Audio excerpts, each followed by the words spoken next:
Hello बच्चों। आज हम बात करेंगे नवोदय के सिलेबस के बारे में।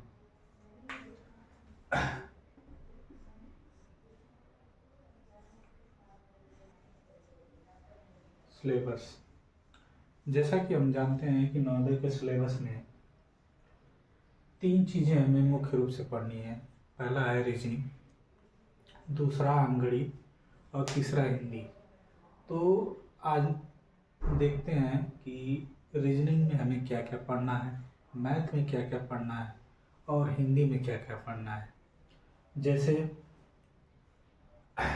मैथ, पहला है रीजनिंग यानी मानसिक योग मानसिक योग्यता। ये पहला है मानसिक योग्यता। मानसिक योग्यता में हमें क्या क्या पढ़ना है, जैसे इसमें कुछ आकृतियाँ होती हैं जिसे हमें सही तरीके से पहचानना आना चाहिए। हाँ, और इसमें कुछ ऐसे पैटर्न बनाए जाते हैं, पैमाना बनाया जाता है जो हमें आना चाहिए। तो देखते हैं इसमें कितने चैप्टर हैं और इसमें कौन कौन से चैप्टर हैं जिसे हमें पढ़ना है। मानसिक योग्यता, ठीक। जैसा कि इसमें कुल 10 चैप्टर है और 10 चैप्टर में से पहला है असंगत को अलग करना, ठीक। ये पहला चैप्टर है असंगत को अलग करना।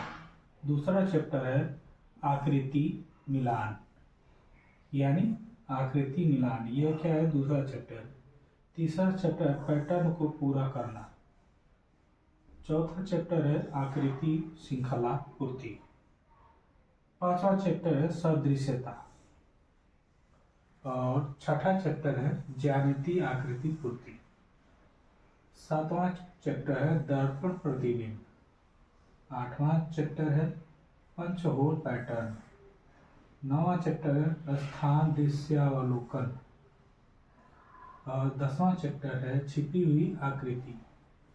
यानी ये क्या है, मानसिक योग्यता के इतने 10 चैप्टर हैं जो कि हमें पढ़ना है, ठीक। ये तो हो गया मानसिक योग्यता का यानी रीजनिंग का। अब अगला देखते हैं मैथ का। मैथ में कुल कितने चैप्टर हैं, हमें मैथ में क्या क्या पढ़ना है, ठीक।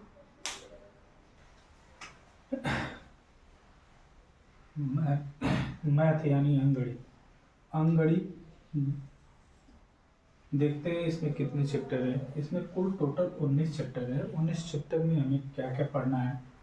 पहला है संख्या पद्धति, दूसरा है पूर्ण संख्या, तीसरा है भिन्न, चौथा है गुणनखंड और पांचवा है एलसीएम एचसीएफ यानी लघुत्तम समापवर्तक महत्तम समापवर्तक। फिर उसके बाद छठा है वर्गमूल तथा घनमूल। फिर सातवां है दशमलव संख्या सातवां है। आठवां है मापन। नौवां है सरलीकरण। 10वां है औसत। 11वां है प्रतिशतता यानी परसेंटेज।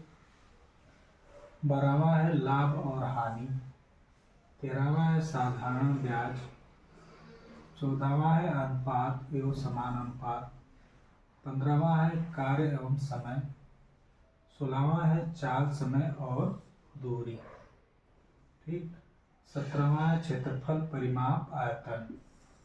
क्षेत्रफल परिमाप आयतन, ये क्या है, ये 17वां चैप्टर है। 18वां क्या है, पैटर्न। और 19वां क्या है, आंकड़ों का चित्रमय प्रदर्शन। ये मैथ में इतने चैप्टर क्या करना है, हमें पढ़ना है। और इन चैप्टरों को मैं इंग्लिश और हिंदी दोनों में बताऊंगा और जिसमें अगर कोई भी प्रॉब्लम होगी तो मैं उसे हिंदी और इंग्लिश दोनों में बताने का कष्ट करूँगा। यानी इसको मैं हिंदी और इंग्लिश दोनों में बताऊंगा। तो इसमें कोई प्रॉब्लम होगी तो हम इसको बाद में देखेंगे। और पहले मैथ ही चैप्टर हम लोग स्टार्ट करेंगे, क्योंकि मैथ चैप्टर सबसे हार्ड होता है और मैथ से ही क्वेश्चन ज़्यादा आते हैं। जैसे रीजनिंग से हमें 40 क्वेश्चन आते हैं, मैथ से हमें 25 क्वेश्चन आते हैं, 20 क्वेश्चन। तो 20 क्वेश्चन जो आते हैं मैथ में, अगर मैथ से एक भी क्वेश्चन या एक या दो क्वेश्चन कटा तो फिर चांस बहुत कम रहते हैं नवोदय में एडमिशन के लिए, क्योंकि नंबर ही मायने रखता है नवोदय में एडमिशन के लिए। तो ये तो हो गया मैथ का, गणित का। आगे देखते हैं हिंदी। हिंदी में कौन कौन से चैप्टर है और हिंदी में क्या पढ़ना है। हिंदी में वैसे ज़्यादा कुछ पढ़ना नहीं है, तो उसमें ध्यान देते हैं तो उसमें क्या क्या पढ़ना है। ठीक,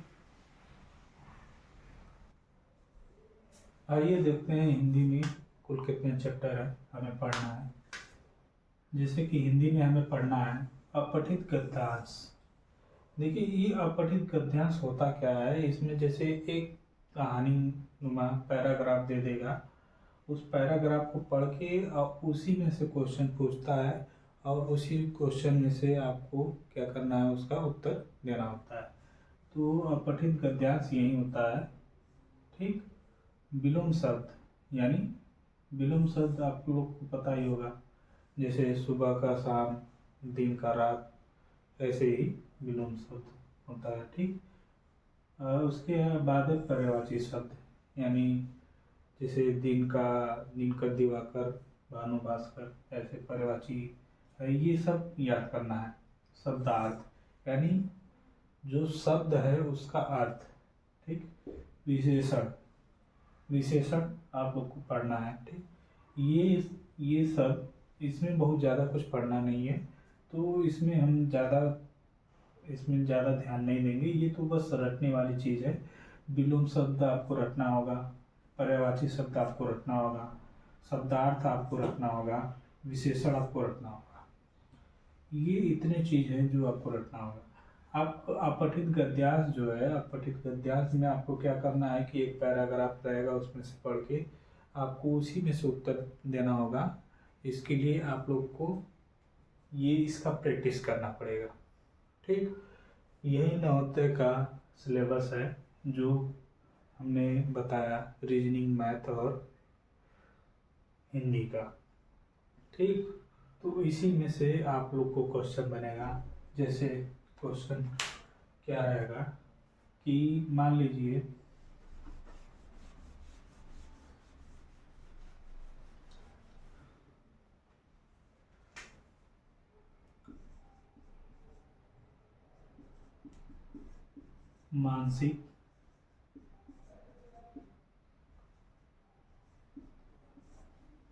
मानसिक योग्यता, मानसिक योग्यता में से आपको क्वेश्चन कितने रहेंगे, ये 40 क्वेश्चन रहेंगे।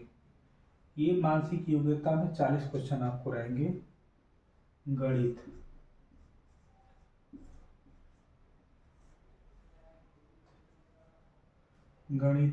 गणित से आपको क्वेश्चन कितने रहेंगे, 20 क्वेश्चन रहेंगे। ठीक, फिर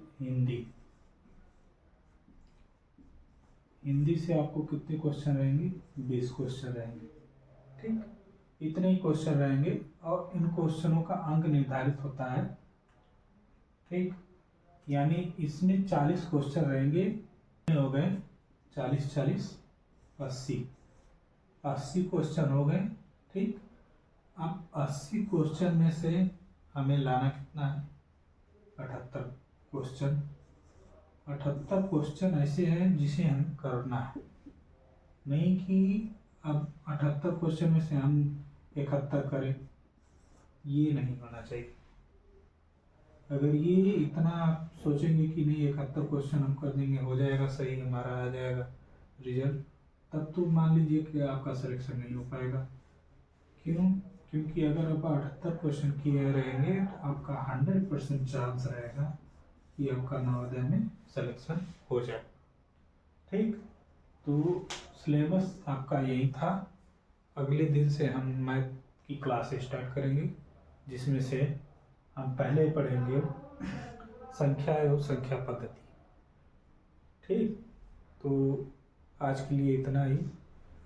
जो लोग मेरे चैनल पर नए हैं कृपया इस चैनल को सब्सक्राइब करें और शेयर करें। और जो लोग बच्चे नवोदय का क्लास करना चाहते हैं हमारे चैनल से जुड़ सकते हैं। हमारे चैनल का नाम है admission classes bye Vicky sir. ठीक, तो